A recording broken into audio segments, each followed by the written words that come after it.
Hello, everyone, and welcome to another edition of Inside Guns with your host, me, the Yankee Marshal. Today, I want to come to you all with some good news. At least it's good news if you're not some sort of blue line bootlicker. It appears that the people responsible for the death of Breonna Taylor are actually going to be charged with crimes. It appears 4 of them have been charged. 4 of the officers involved in her death are now facing charges. 2 are currently serving as police officers still. 2 have either retired or moved on to other jobs, but they're all 4 facing actual charges. Now, this is good news because this was a great abuse of police power. It was a corrupt action by the police, and an innocent person paid with their life.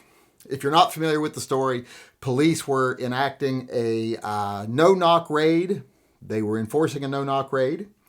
And as they were doing so, one of the legal residents of the apartment thought they were being broken into, fired a gun in self-defense, and then police knocked the door down and riddled the place with bullets, killing the innocent bystander Breonna Taylor, who had done nothing wrong, who lived in the apartment.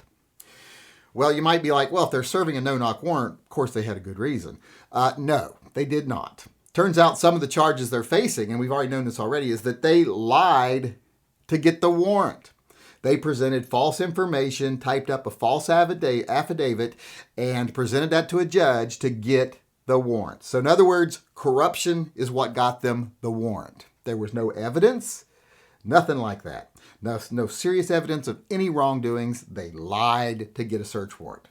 They also got a no-knock type warrant, which definitely wasn't warranted here since there was no evidence of a crime. No-knock warrants are something that should never happen. And people might say, oh, well, yeah, but then some drug dealers are going to get away if we don't have no-knock warrants. Big fucking deal. If 1 or 2 drug dealers or even 20 or 50 drug dealers flush stuff down a toilet or manage to get out a back window, and they don't catch them right away at that time because they didn't have a no-knock warrant, I'm fine with that. That is way less of a cost than even one person losing their life who was innocent because police don't want to take any risk. So I'm against no-knock warrants completely. But in this case, like I said, they lied to get the warrant. Now, one of the police officers on the scene got shot while enacting the warrant.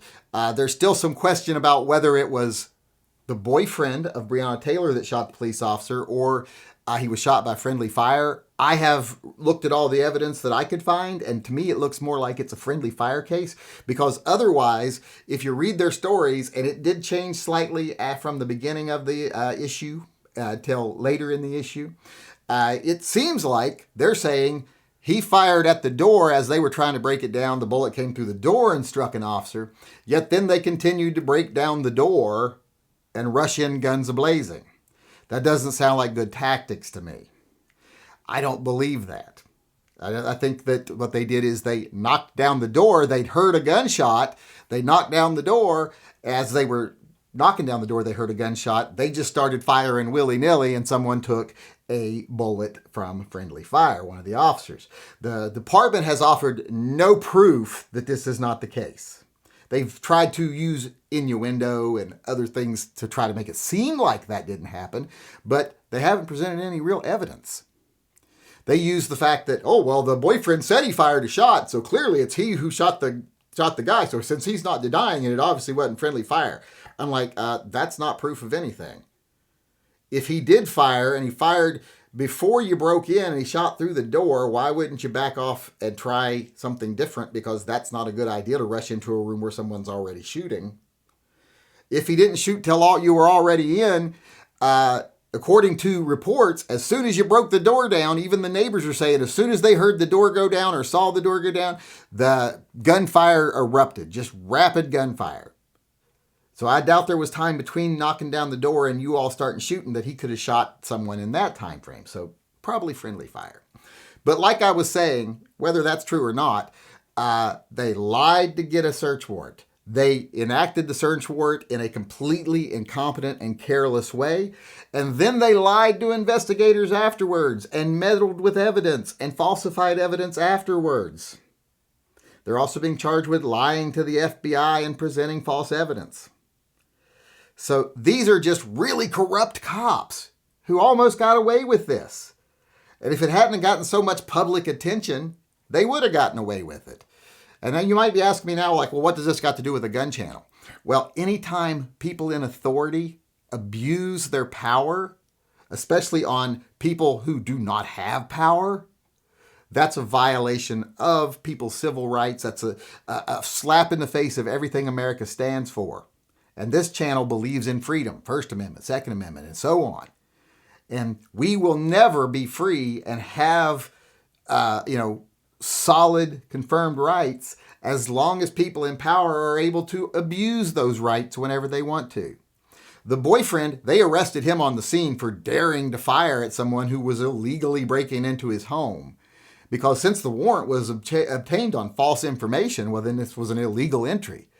And he fired a civilian owning a firearm that was legal, and he used it in self-defense when he had every right to feel threatened.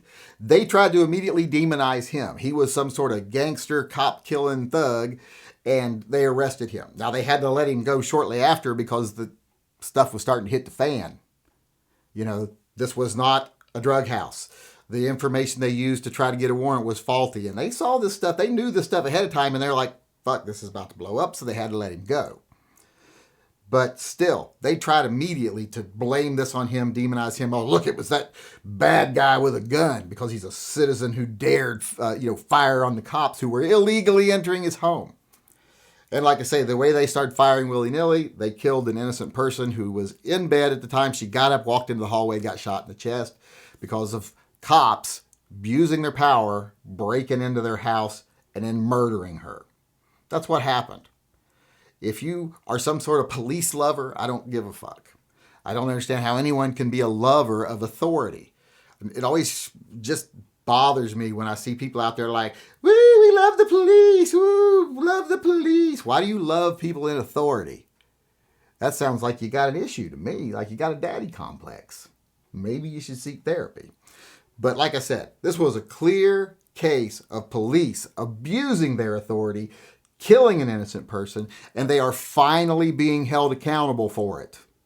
I hope they get convicted. This is pretty much a clear-cut case, and I hope they serve time for it. Whether they will, it's unlikely they will. Police seldom get actually put in prison over things like this or actually convicted. It can happen, only usually when there's a lot of public scrutiny.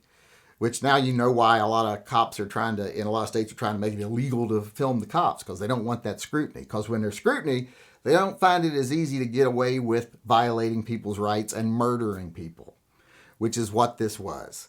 So I just wanted to come on here today and say this is a victory for the people who support Breonna Taylor, that they're getting charged. And it's a victory for people that do not like people in authority that abuse their power and who get away with it all the time. These people committed crimes and caused someone to die, and now I hope they go to jail for a very long time. All right, everybody, that's it for me today. But before I go, I want to remind everyone we are still doing the fundraiser for Fur Friends Animal Rescue. There are so many pets in need right now. It is the worst it's ever been. After the lockdown, there are so many abused, neglected, and abandoned pets out there now that need help that animal rescues are going bankrupt trying to keep up. So please participate. Go over to my website, tympistolproject.com. You'll see on there you can order one of the badge stickers, one of the Not a FUD stickers, or you can order the caliber conversion chart that we made 50 more of, which I think there's like 7 or 8 left. So go on over there. Like I said, if you can afford it, purchase a product, help save the life of an animal in need, help save the life of multiples. Because right now, every dollar you give can possibly save the life of an animal in need right now because they are sitting in kill shelters waiting to be put down. And every time these animal rescues like Fur Friends get a little bit more resource, they can bring them out of those shelters. So every day you're actively saving lives by helping them fund their cause. So please go over to my website. Like I said, if you can afford to, get yourself a sticker or get yourself a poster.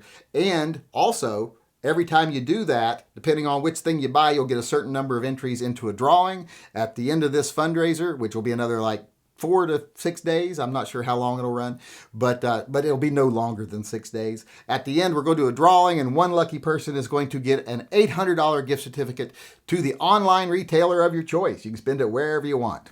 Buy whatever you want. So please go over and participate if you can. And like I said, help save the life of an animal in need. And one more thing real quickly here. If you want to come over to the live chat tonight, please do so. We're doing the friend drawing tonight. One lucky person will be the friend for the next month, and they'll get to spend an $800 gift certificate, up to $800 retail, wherever they want to spend it. So if you have gotten any friend entries up till now, come on into the show tonight. We'll be doing the drawing. It'll be at 6 p.m. Pacific time tonight, so please come on over. Just enjoy the chat. You don't got to come on the live chat with me. A lot of people think if I go over there, I got to have a camera and a microphone, and I'm going to be on the live chat. No, you can just come into the chat room and just type with your keyboard, chat back and forth like that.